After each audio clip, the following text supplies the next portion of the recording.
Hey there, Kaleidoscope Clan. How's everyone doing? It's Mariposa Maát, and this is just a beautiful scene at the Benito Juarez Park in San Miguel de Allende. I just wanted to chit-chat with you a little bit about some of the highlights from 2024 in my travels. So let's have a little sit down, shall we? So I'm not going to stay on long this time because I have some errands to run, and then there's a concert in town tonight that I need to catch. I might share it if it's worth sharing, but I did want to come on and just express my extreme gratitude for this year. 2024 has been an amazing year for me personally. I have grown immensely. At the beginning of this year, I had the very blessed experience of traveling to Brazil, making a sacred sojourn to the Iemanjá festival.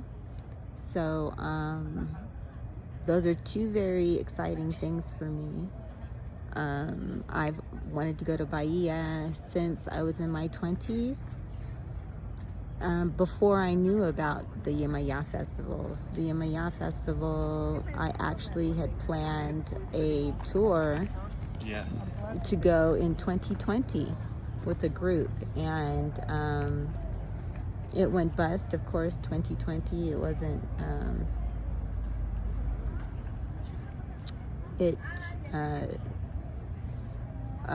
didn't even happen in 2020 due to the pandemic.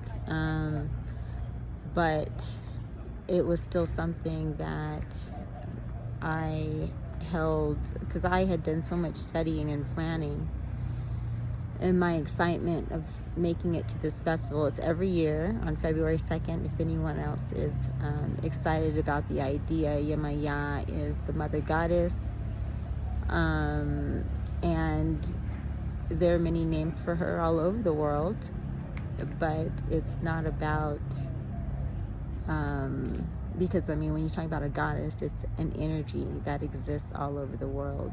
So she comes in many names. In ancient Kemet, she would be Aset.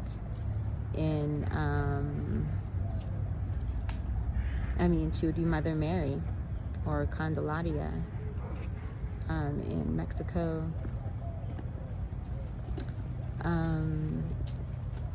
And as the goddess over the waters, she would govern healing and motherhood, and we all have a mother, so it's something that everyone should be able to relate to, is the healing and the love that comes from a mother. So having had real motherhood wounds, both from my mother and from being a mother, it was something that really was important to me, and provided a lot of healing for me to make that sojourn. But in addition to that, again, I had become aware of Bahia in my 20s, when I became aware of the history of the Black people in Bahia, who were brought there as slaves for the Portuguese, and their revolutionary history with King Zumbi of Palmares, kind of like the in Jamaica, the ones who ran to the mountains. I forget the name of them, and it'll come in Jamaica. But yes, the Maroons. Yes, so the people, the slaves in Brazil, had a very similar history as the people in Jamaica, and a great many of them ran away from slavery and started their own communities in the mountains. And they also created from their relationship to Africa, Angola, capoeira. As in Angola, they had an art similar, and then they built capoeira in Brazil from that. So, I mean, beyond that, just the culture's amazing. The Black people in Brazil, what they've created as their a culture of survival, and very much tied to their ancestors and to their ancestry in Africa, you know, really getting a lot of strength from that. And so, you know, having a history in the United States, being a Black person who didn't really have a culture of empowerment. It was more of assimilation. That's what my family's into. So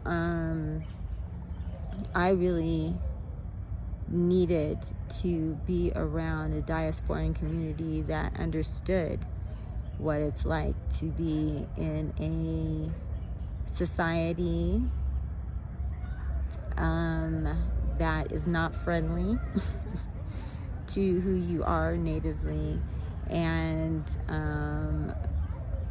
an empowered culture, you know. Because I lived in Africa for 10 years, so I experienced African culture, which is beautiful, but then still Africans saw me as a foreigner, didn't really understand my identity. So that in itself was a challenge, because while you might be accepted in Africa, still a lot of times you're accepted as, you know, they still see you as a white person, or they don't understand our level of Africanness. And it's because a lot of us really are not tied to African culture like that. We might come to Africa as American invaders who are darker, you know what I mean? So I understand that. It's not a slight on Africa. I really valued my experience there, and I made some very powerful connections there with some Africans. But on the whole, I never felt like I was seen as being home. But going to Brazil, I felt like I was at home, because the people looked like me and had an experience like me. So not, you know, you don't have to say too much. And I didn't even go to any of the quilombos, which is definitely a goal the next time that I travel to Brazil. I'm going to go to a quilombo. But you don't have to, because you can find people who are very conscious in the cities, you know, who are tied to quilombos. I met a few, and in particular one special one, Feva. Shout out to you. He ended up inviting me to his event at his house. I'm trying to think of the name of the event. The dish, the black eyed pea dish. I can't think of it. Oh, the black beans dish. Anyway, I'll think of it. But it was very monumental in my identity, as far as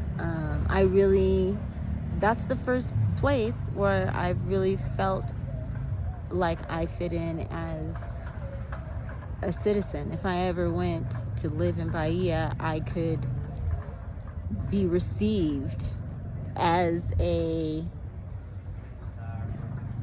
someone from there if I wanted to. And that's a very good feeling, you know. I really felt at home. So much so that I've been studying Portuguese ever since. Yes, I have. I haven't stopped. And so I actually know Portuguese very well as far as listening if people talk slowly. And I'm going to continue. I'm sure that in another year I'll be able to speak it, much better. I can speak it now. Like, I can sound like I can speak Portuguese, but honestly, it makes my mind scramble. So I'm not going to try to impress you right now, but trust me, I'm on it. So that was how I kicked off the year. I actually spent 9 weeks in Brazil. The first, I believe, 5 weeks, I believe I was in Salvador for 5 weeks, because I was there for the carnival, maybe a month. I was there for a month. Then I went to Vale do Capão. Yeah, then I went to Vale do Capão for 3 weeks. And then I went to Itacaré for a little bit more than a week. Anyway, I was there for 9 weeks with a nice diverse experience, because Salvador is a black city, and being in Pelourinho was a special treat. I really, really love Pelourinho, which is, of course, where it all started, where the capital of Salvador used to be, and where the slaves were first brought, and you could feel the history, you know what I'm saying? They played drums in the streets, like starting in the morning. That for me was a huge treat. Waking up to marching bands and going to sleep to marching bands. I loved it. And then also the carnival experience in Pelourinho, because it was more culturally focused, not just around, wilding out, because I did try going to carnival out on the street outside of Pelourinho a few times, and I didn't really enjoy being surrounded by that many people who weren't culturally focused. A lot of people who were drunk, and just not my cup of tea. It's just not my thing. Just getting drunk, and I don't think I got drunk the whole time I was there. But Pelourinho was a dream. The only time that I can say, like, what I really loved in the city was Maracatu. The Maracatu band was a dream. In fact, if I ever become like a millionaire or something, I might just go join the Maracatu band for a year or so. Just do that, just to feed my own healing. That is where and you might just see me, because I'm not thinking that I'm not going to be a millionaire one day. I think the creator might want me to do that, just to show everyone what it looks like when African American goes completely cultural, because I will do that. I will go dance in that Maracatu band with one of those shakerees and go to town, okay? Because that is what I felt like I'm supposed to do. Like, I'm supposed to be part of a dance group like that. But then after that, I got out of the black city and I went to Vale do Capão, which is more like a hippie city, which is more of a mix of cultural stuff, but not as many black people, which was the downside. But the few black people that were there, like, they had a serious spiritual group there that was not Candomblé, but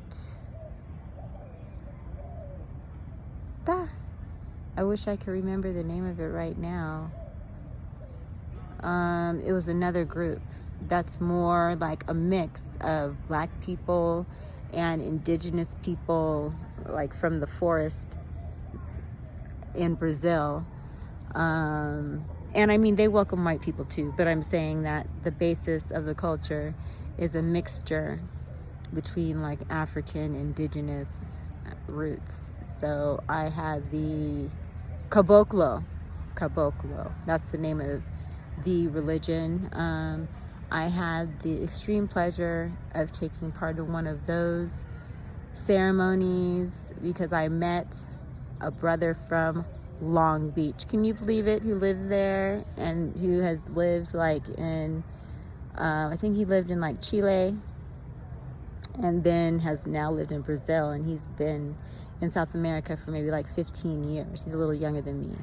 So shout out to my brother Nguna and his family, his wife Sol and their children. I think they have like 4 children, 5 maybe now, because she had a baby. So yeah, that was about that time in Valle de Copal. Was being in the mountains, mostly lots of walks in the mountains, lots of time in the waterfalls, which I could say is the highlight of Valle de Copal for me. Waterfalls are like where I belong. It's my dream to live near a waterfall in the forest, so I was living out that dream because it was only like maybe a 20-minute hike from where I live, so I went regularly to the waterfall in those 3 weeks to a month that I was there. Then I went to Itacaré, which is known for its beaches and surfing, and I actually didn't even get to the beach until like the end of my time there. To the famous beaches after I found a friend and she went with me. I only went to those beaches like one time, like the famous beaches. It was really nice. But even before then, just the time at the beach that was near where I lived, it was very peaceful, very nice. Itacaré was like a surfer town. Everyone was it was kind of hippie too. I saw a lot of capoeira being expressed there. I really enjoyed that. Again, not as many black people, brown people, lots of white people in these more touristy locations. And they were much safer than in Salvador. But I really had to overcome a lot of fears to go to Brazil overall, because it's very far and it's the furthest I've ever traveled by myself. Mexico for me was like a hop, a skip, and a jump from the United States. I'm from Los Angeles, so culturally it wasn't a big jump either, because I know Mexican people more. I grew up with Mexican people and I feel comfortable with Mexican people, and I grew up learning Spanish a little bit. So, I actually took it for 6 years, from 6th to 12th grade. So I knew it very well writing, but never really spoke it. So I had to work to learn Spanish, but it wasn't so far away. But Brazil, in my mind, was very far away. Portuguese sounds like, even though it's very close to Spanish, the difference is big for my mind. It's a very big difference in my mind, and the culture is very different. So it was extremely foreign to me, the idea of it, and I had real fear around going, around the what ifs, but I just ignored those, which were my mother's thoughts, and told myself other people do it, I could do it, and I did it, and it was life-changing for me. So that was from January to April, and I would say that most all of my experience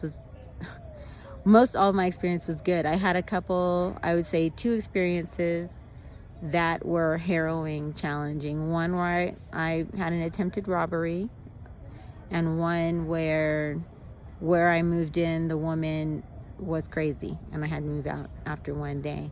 But besides that, but that ended up being good because I met someone who ended up being a valued friend now, someone who I would love to spend time with when I go back, and who would come visit me if he ever wanted to in Mexico. So, hi Wanderson. So, yeah, I've grown a lot. Not only that, but I learned a lot spiritually during this time. In the past year, I've grown a lot spiritually. I had a very spiritual experience last November, which I won't get into, but I had an experience with spirit. And then that was at the end of 2024, which I think helped to give me the power to challenge my fears for 2024. And I've learned a lot about how spirituality works, how people harvest your energy, how to protect yourself, those kinds of things. I've learned how to protect myself and how to know when people are doing things, So I've grown very much in that way. And thus my relationship to spirit has gotten a lot closer. And after I returned to Mexico, I moved after a few months, but I moved. I did a lot of artwork in 2025, a lot of beautiful artwork, which was spiritually, it was a spiritual endeavor. It was me alchemizing energy. It was me transmuting energy. It was me intuiting from spirit. It was a co-creation. And then I moved to San Miguel de Allende, which has been a wonderful, peaceful experience. Not perfect when I say wonderful. And that's the thing, I guess, at some point I will start to share some of the negative aspects that I've experienced overall in Mexico. But I don't choose to do that because I don't want to yet. Because when I go through negative things, it's really important to me to process it, so I present it in a way where it doesn't traumatize people from hearing it and cause people to be left with more fears than encouragement around having international experience. So that is that. But yeah, San Miguel has been a real learning experience for me. Very isolated. My experience in San Miguel has been one of being by myself mostly. I've interacted with people in short spurts, but I haven't hung out with anyone. And that's been fine with me, It's just kind of like that as far as the kind of place that it is for me. And that's specific around being a brown person. Yeah, I'll speak more on that later. But I feel very blessed. I feel very thankful. I just wanted to say these things out loud because, gratitude is an attitude that attracts more blessings. I feel very blessed throughout my challenges. I want to keep saying that because I am always challenged, just like everyone else. I'm always challenged, especially due to the fact that I'm alone. I'm not shouldering any challenges with anyone. When I go through things, I go through them alone. I have to work them out alone. But it's brought me closer to spirit. It always does. And it's been beautiful. It's been beautiful. Look at this place. Isn't it beautiful? It's peaceful. whereas in America, being alone to me is a more frightening experience as a single woman. I would feel like I'd have to have a gun. I don't feel that way here, So anyway, I just wanted to share my 2024 reflections. And for those who are in America, who are thinking that they'd like to try another country, but there's fear, I'd like to encourage you to get over that fear, because the blessings that you'll get from the expansion far outweigh the challenges. And I also do relocation counseling, travel counseling. I can also do astrocartography to do counseling on the best locations for you to travel to based on what it is you're looking for in life at this time, based on astrology. And also on my experience as far as how to get it done, because I haven't had a counselor in making my decisions. But I am a life coach, and it's something that comes naturally to me, something that I've felt very comfortable doing. And so I would be, very happy to help anyone else professionally in that way. Do counseling. Okay. I'm gonna try this. So those are my reflections. Traveling is a very wonderful thing, and I do need to say that I myself find America's environment to be very challenging.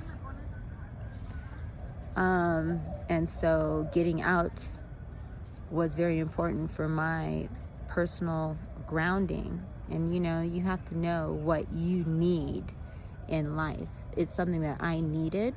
And so if you might be feeling that, sometimes your environment, your family, your friends, and all that might not feel the same, and they might reflect back to you that there's something wrong with you for even having that need or want. And I'm just, wanting to share that if you have that desire within your heart, that you should definitely explore it.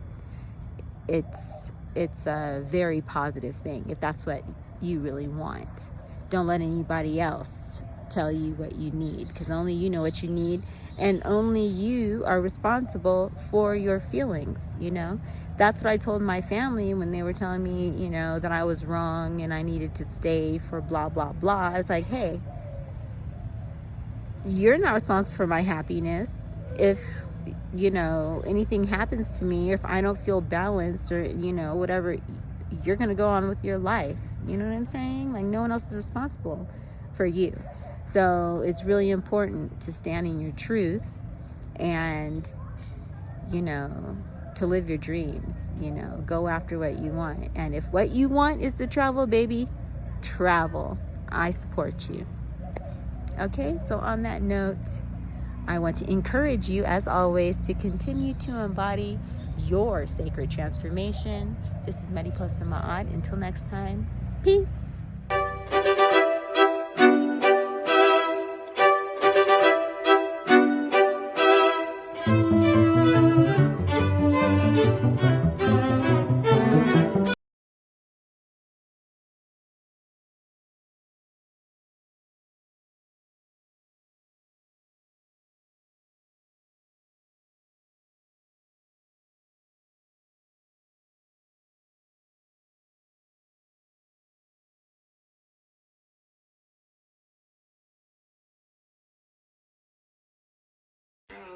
Yes, the three wise men were astrologers.